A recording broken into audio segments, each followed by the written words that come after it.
Hi guys, welcome back with me again in this channel. On today's tutorial, I'm going to show you how you can easily create a daily schedule in Google Sheets.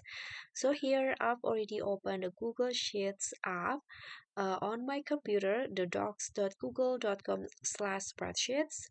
And if you don't want to create your daily schedule from scratch, you can actually just go to the template gallery in the Google Sheets.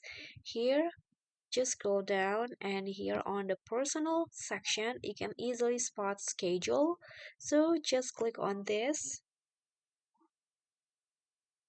and this is the daily schedule template in the Google Sheet. So you can just edit your schedule in here. You can just create your own schedule. You don't need to create it from scratch, like making the table or others.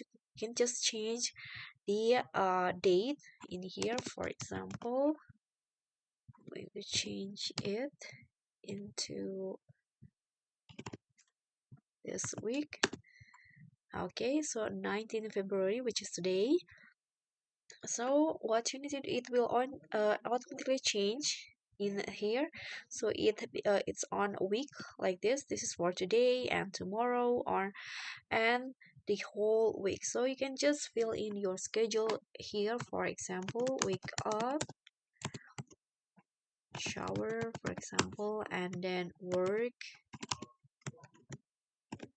So if you don't have any schedule, you can just leave it blank, and after that, in here, for example, lunch and other schedule that you want. So it will automatically save. You don't need to save it again. And that's all for me. Thank you so much for watching. Don't forget to like, comment, and subscribe, and also click on the thanks. Bye.